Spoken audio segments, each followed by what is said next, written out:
Hello everyone and welcome back to another video. So in the last video we had a talk about how the counter app works in Flutter, which Flutter creates automatically when you create a new project. And there are a lot of things we already discussed, like the stateful widgets and stateful widgets, which covers a basic idea about the theoretical part about how state works and all. So in let's continue with the PDF, like what things we need to talk about more in the PDF, the theoretical part, and then we will continue creating the counter app ourselves from scratch. So here we already talked about these things, the widget tree, and we have talked about material and Cupertino package. So we are at the end of this PDF, which means we have covered the theoretical part of the counter app. Now what we're going to do, we are going to just delete the counter app code and we're going to develop it from scratch by ourselves, so we can have an idea about how all things work. Okay, so let's do it ourselves right now. So here you can see, here is our counter app which is basically running. So to just minimize the video time, I've already made it running. Okay, so what we're gonna do, we're gonna just say Control A and then say backspace. So this is the way you learn new things, because when you develop the things from scratch, then you will have a better idea about it. Okay, so what we're gonna do, and we know that every Dart file should have a main method, so we're just gonna do that. We're gonna say main, and we're going to say a command that is run app, in which we need to provide a widget, and the widget will be my app. Okay, so here you see there is an error in the run app function. So this run app function executes or sends the compiler, the SDK, like this is the main widget you need to run. This is the main widget you need to run. Okay, so this is what run function do, but we have not imported, like it says it isn't defined, because we don't have imported the package or that file which contains this method. And to do that, we're going to just import material.dart file. Okay, so now we can see the red line under the run app has been removed. Now we need to create a stateless widget named as my app. Okay, so in this stateless widget we have created, so there's a build method which runs again as the state changes, but since it's a stateless widget, so this build method will be executed just once. And in that stateless widget, let's first of all say Control S and see. Okay, we can see that there is a black screen because this container is empty. Okay, we're gonna create a material app in this stateless widget, and the material app can have multiple properties. You can just say control and hover to see all the properties, like there's a widget home, there are tons of properties about routes, keys, color, function, themes, dark theme. There are a lot of them. Okay, so most of the things which we use, which is home, and in that home we will say the main widget we need to, just the main home screen which we want to execute, which will be the counter app. Okay, this will be the widget which we want to execute. So first of all, like you might think like how do you know we need to use material app and this is a widget? We're gonna use multiple types of widgets in a single app or in a single component of an app. For example, a action floating action button, we use a floating action button widget. In that we can use a color widget, we use styling widgets. There are a lot of widgets available in Flutter, and to know about those widgets I would recommend you two things. First of all, there is a widget gallery in Flutter which provides you a basic idea about like it provides you the complete documentation of all the widget types available in Flutter. So you can say let's Flutter widget catalog, and in that catalog there will be documentation of all the widgets available, and also these are divided into their purposes. For example, accessibility, animation and motion, and the async, basics, input contains like to take input from the user we need a text field and those things. There are layout widgets like rows, columns, containers. There is also center widget to alignment. There are a lot of things which we use, and most of the common are these, like container, row, column, and the text widget. So these widgets we use most often. Okay, so now let's talk about back to here, and here's the counter app. So we need to create a counter app also. So there is another shortcut to create a stateful widget, that is stful, and press enter. And in that now you need to type the name of the widget, which will be the counter app, in the same like casing in which it is. Okay, now you can see we have the stateful widget and we have the state of that widget. So what happens, like this build method, whatever this build method will this build method will be executed again and again as the state changes. So we have not created any state variables till now, but we are going to do them a bit later in this video. Okay, so what you're gonna do is first of all, in the run container we need to just provide a scaffold. Okay, so we have provided a scaffold, and the scaffold should have a body, and in the body they also need of an app bar. So say app bar, and in that app bar we will use again an app bar widget. So scaffold is a widget which has a property, or you can say attribute, that is named as app underscore app bar, and in that app bar we are passing another widget which is app bar. So this is how the widget tree grows. Okay, so in that app bar we need to just pass the app bar. We can say like there is title. In that title we will just need to add a title to our this counter app. Okay, and then we can say a container here.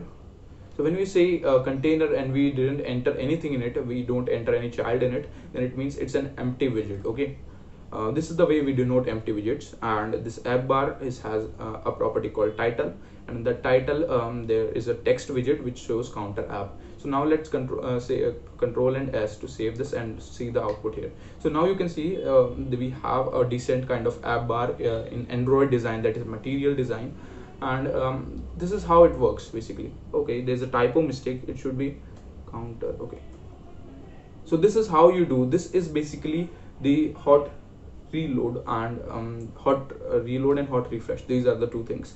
Now we have developed the app bar. So what what is the most important thing in this is you need to experiment a bit. You need to go through the catalog so you have a better idea about it, you will have better experience about it. So what you can do, for example, there's an option called center tile. If you look about this, if you it requires, for example, if you hover on it, it says type bool, which means true or false. So if you just say true, then what it will do, control S, it will centralize the title. Okay, this is how it do. And there is also a container widget. In that container widget, it is expecting a child. In that child we can say a center, in the center again it is expecting a child, and then in that child you can say a text, you have pressed the button this many times. Okay, so now let's say refresh. We can say this is at the center. Okay, now we want this in the next line we want another text widget. So how we do, we create a column. So what column widget is do, align those the widgets you enter, the number of widgets you enter in this way, like one after other, one after other. Whether there is also a widget which is row, which aligns them horizontally, column aligns them vertically. Okay, so we just go here and just press on this yellow bulb icon, just create a column widget here. Okay, so you can see it is accessing children's, and there's a widget. These are an array of widgets, and in that we will just create a new text which will be saying a number, let's say 10.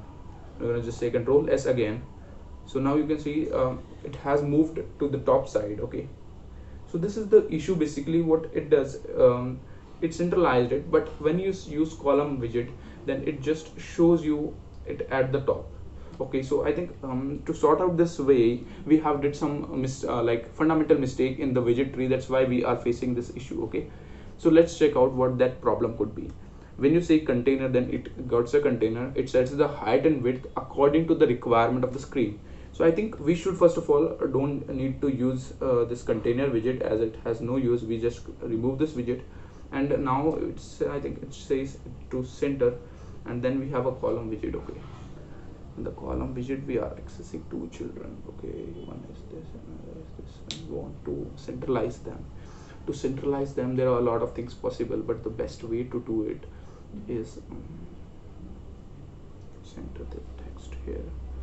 It says go to the center, and it's a column.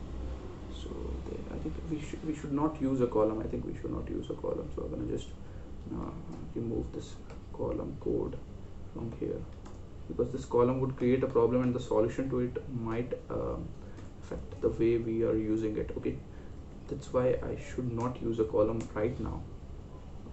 Okay, there is one more. I think this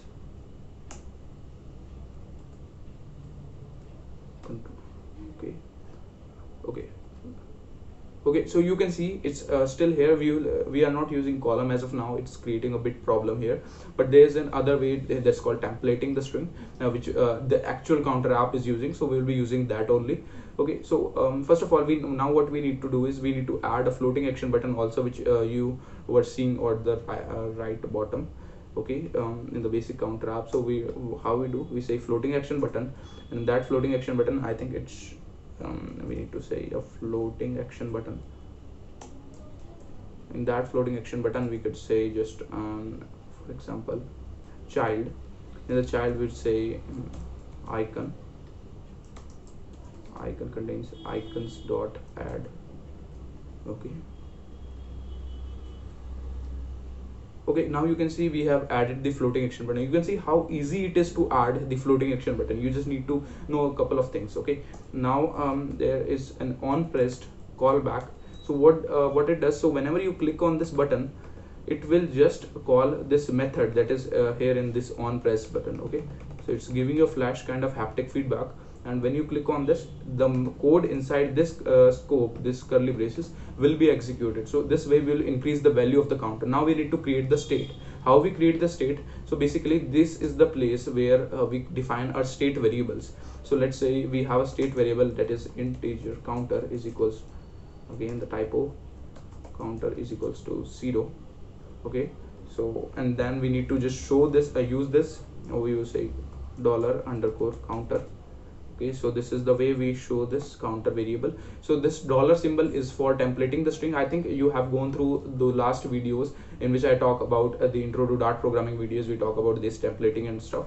Okay, now in this we need to first of all, let's run it and see how it looks. Okay, so you can see it shows 0 at here. Okay, now what we need to do is first of all we need to update the counter as the button is clicked. Okay, so how we do that? We say there's a function which is set state. Okay, when you just say enter, and in that function it requires a callback function, and in that function you need to update those values of the state.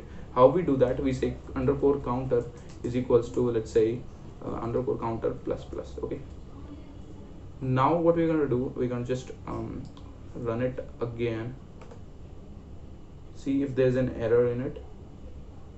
No, there's no error. Now we're gonna just press on this button. You can say the counter value is increasing. So we have created a basic counter app. Now we'll talk about a couple of things more, so you have a better idea about these things. So first of all, you can see we need to change, let's say we need to increase the font size of this text. There's a simple way to do it, is because it is expecting a second attribute which is named as style. In that style we say a widget that is text style, and in that text style we enter something like font size, and the font size would be, let's say 18. Now there is a command that is Control Alt and L. It will format the code properly for you, as we are using in the Dartpad the format button. It is similar to that. Okay, now Control S. So now you can see the font size has been increased. So in a similar way we can change the color also. So you need to explore these things to know how actually it works, how actually the widget tree works. Okay, so these are the basic important stuff you need to know. You can also see there's at the top right of the app there's a debug banner, so you can remove the debug banner in a similar way, like in this material app thing. You can say in the material app you can say debug banner mode, checked mode. Okay, we'll say false to it, say now it's gone. So this is how it works. This is really simple. The way you learn these technology like Flutter or app development or web development technologies, or basically the designing thing, is moreover like doing learning by doing. You need to just do it, you need to experiment it, and then you have a better idea about it. And second thing, like there are some references from where you can have an idea about different types of widgets available in Flutter, because if you have a knowledge of them, then you can use it. Okay, so for that I will recommend you two things that I would highly recommend you to go through those two videos, or the two things. First of all, till I upload a new video, that is on the Thursday, I expect you to go and have a basic idea about different types of widgets which we use. So first reference is the widget catalog, which I have mentioned here, this website. Okay, I will provide the link in the description. Now the second reference is to a playlist which is available on YouTube on the official Flutter channel, that is Widget of the Week. So basically Flutter published a new video every week in which they talk about a different type of widget available. So it gives you a basic idea about, like, it's just a 1 minute or 30-second video in which you have a basic idea about what kind of types of widgets are available in Flutter. I think that would help you a lot, and that's really interesting to go through it. And it would be really easy for you to go through that one video, 1 minute video for one widget. Okay, I think that's all for this video. I hope you like the video. If you do so, then you are on the right path to learn Flutter. Okay, so in the next video we will learn more things. The next video will start with a basic app which we are going to develop. So this much knowledge you must have before going through the next video. Okay, that will be on Thursday. That's all for this video. Thanks for watching.